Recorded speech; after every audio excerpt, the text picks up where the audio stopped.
Have y'all completed your brainstorming of the things that you want? I completed mine, but I wasn't satisfied with the notebook that I had put it in. I had found a notebook. It was just laying around. I'm like, it had stuff already in it, but I realized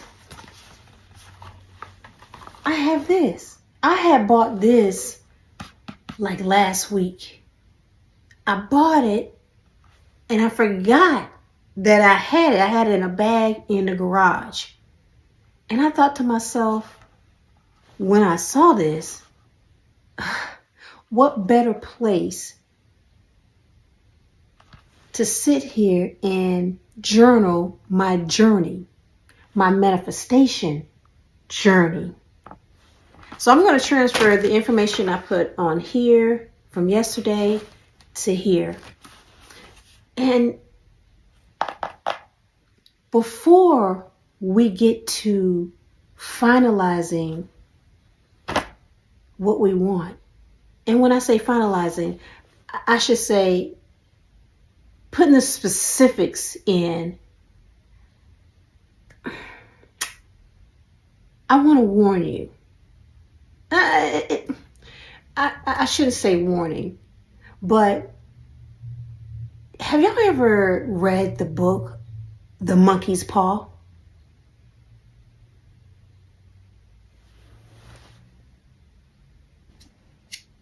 The Monkey's Paw was published in 1902, and it was written by W.W. Jacobs.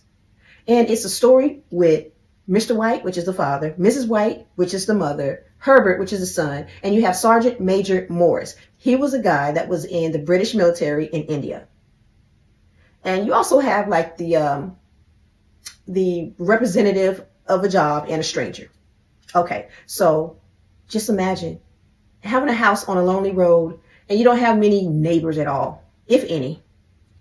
You're out here, it's your son, it's your wife, and you're playing a game with your son. Y'all, you're just chit-chatting, you're doing everyday things that y'all usually do. Y'all talking, y'all laughing, you're having a good time. And then you get a knock at the door, and it's your friend, the Sergeant Major Morris. He comes in, and you want to hear tales about his experience. His experience over there in India, because that's the place you would like to go. Yeah, I would love to go to India and stuff. Just, look around and see what's going on. So the Sergeant Major, he talks to him, and he tells him a story of how he had 3 wishes with a monkey's paw. And the wife asked, hey, did those wishes come true? He said, yes, they did. And he passes the monkey paw off to Mr. White. And then the wife makes a joke, said, you know what? Since we're going to get these wishes, why don't you wish that I had 4 hands? And the son, the father, and the wife, they laugh. But Sergeant Major Morris, he's horrified. So he cautions them that you got to be careful what you ask for.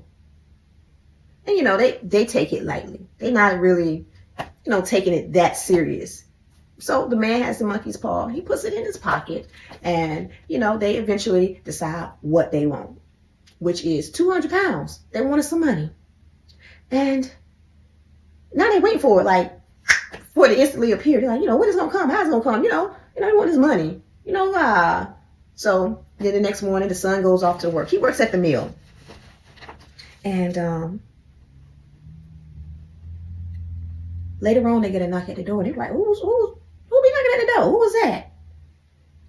You get this man, and you get a representative. And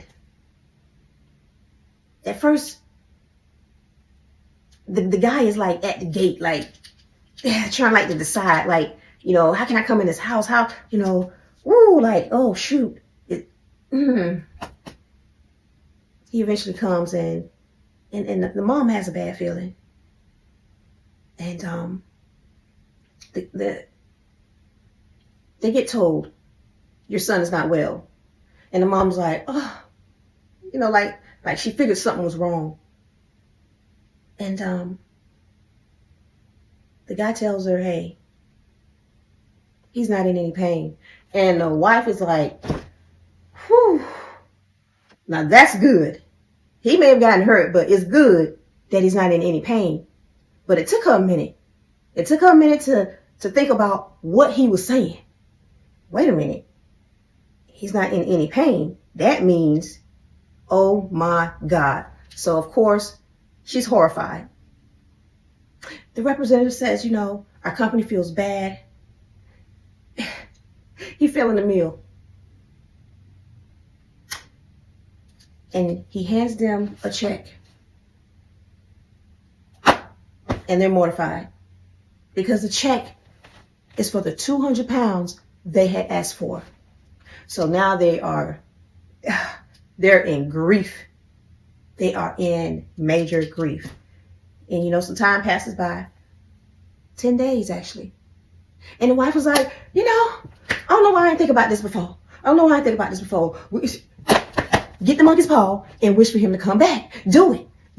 And the husband's like, wait a minute now. He's been gone for 10 days. I just do it. Wish for my son. I want my son back. Give him my son back. So he gets the paw. And when you make a wish with the paw wiggles in your hand. So he wished for his son to come back. And then some time later, it didn't happen just like that. It did happen just like that, but it still takes time for things to get to where they need to get to. So they in the bed and they hearing, and they're like, what's that? And then the knocks get a little different. So the wife was like, oh, that's my son. And the husband like, wait a minute. It's been 10 days. So, he's thinking like, wait a minute now. He's been dead 10 days. When you die, what is like, this stuff is going through his head. And the wife, right away, she's ready to open the door. Downstairs, she's like unlocking the door. And you keep hearing the knocks. And the husband, he ain't feeling too well about this. And then she's like, hey, I unlock all the locks, but the one up there, I can't get it. You come unlock this lock up there. That's my son. Come unlock this top lock I can't get to.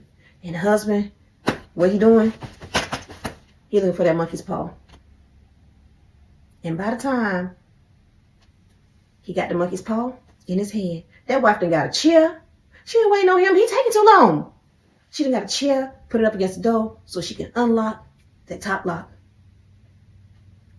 The husband makes a wish for all of it to be gone. And by the time she's off that chair, put that chair away to open that door, there's nothing there. And of course, she's upset. She's hurt. He runs by her side. They see there's nothing out there. Nothing. So I tell you the story of the monkey's paw at this point to remind you, be careful of what you ask for. And then you have to know how to ask for it and how to put it in your mind. You have to be mindful of the energy that you're putting out in the universe, because that energy is going to come back to you. So that's why the first thing you do, brainstorm.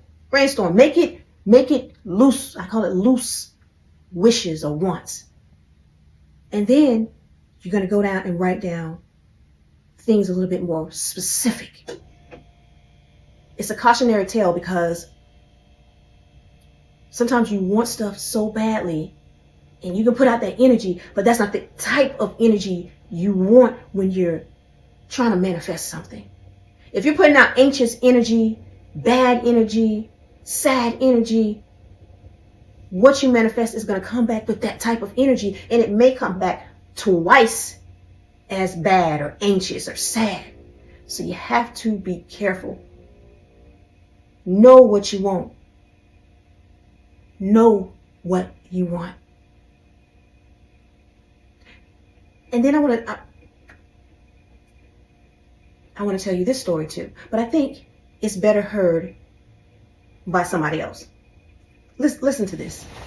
For example, a woman with a strong personal will wished she owned a house which belonged to an acquaintance, and she often made mental pictures of herself living in the house.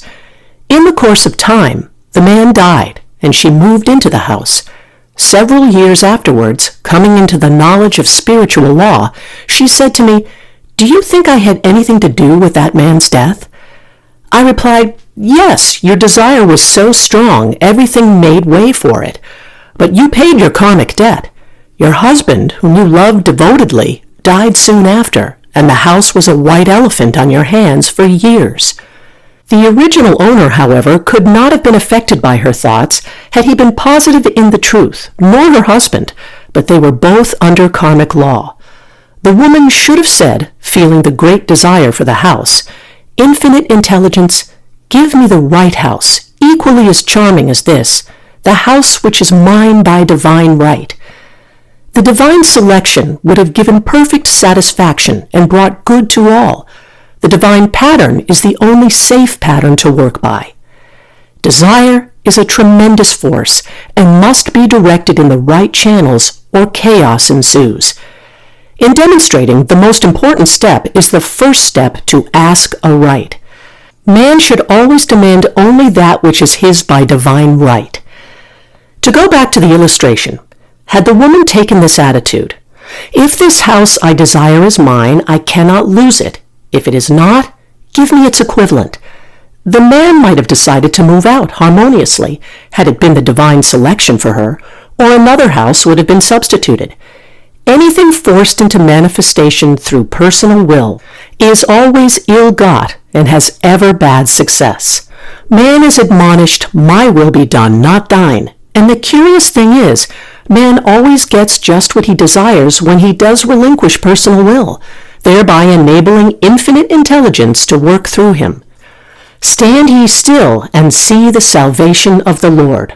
Law. For example, a woman came to me in great distress. Her daughter had determined to take a very hazardous trip, and the mother was filled with fear. She said she had used every argument, had pointed out the dangers to be encountered, and forbidden her to go. But the daughter became more and more rebellious and determined. I said to the mother, "You are forcing your personal will upon your daughter, which you have no right to do, and your fear of the trip is only attracting it, for man attracts what he fears." I added, "Let go and take your mental hands off. Put it in God's hands and use this statement. I put this situation in the hands of infinite love and wisdom. If this trip is the divine plan, I bless it and no longer resist. But if it is not divinely planned, I give thanks that it is now dissolved and dissipated." A day or two after that, her daughter said to her, "Mother, I have given up the trip," and the situation returned to its native nothingness. It is learning to stand still which seems so difficult for man. I will deal more fully with this law in the chapter on non-resistance. I will give another example. In the story The Monkey's Paw, we're reminded, be careful what you ask for or you might just get it. In the second and third stories, they come from Florence, Scovel, Shinn. She wrote a book called The Game of Life and How to Play It.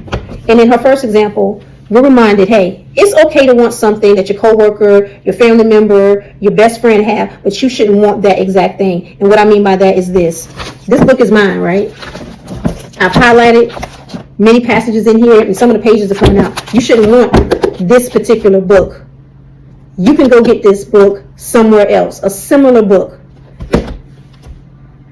Didn't the devil get kicked out of heaven for that same thing? He wanted a position that wasn't his. He was jealous of God. And he got a third of the angels to rise up against God with him. And all him and a third got kicked their tails right out of heaven. So, this is a better example. There was this girl. She had a best friend. Her best friend had it going on. Her hair was done all the time. Nails was done all the time. She had a nice car, lived in a nice house. She had a nice looking man. Seemed like everything was going perfect. They going on vacations. They going out to eat. Having a great time. Her friend wanted that.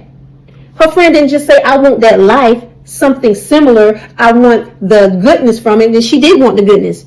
But anytime you want something somebody else has, remember, you got to take the good and the bad with it.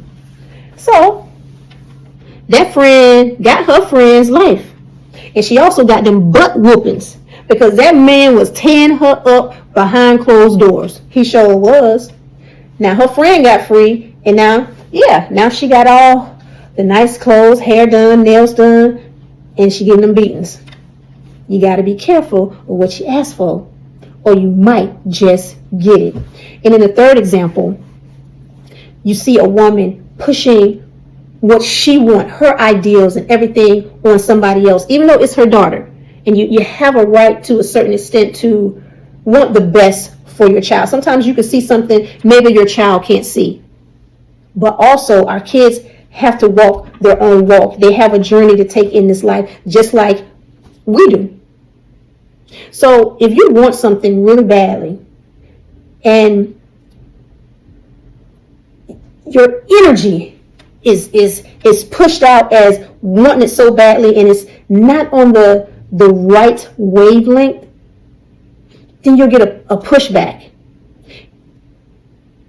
What I'm trying to say is sometimes you got to go with the flow.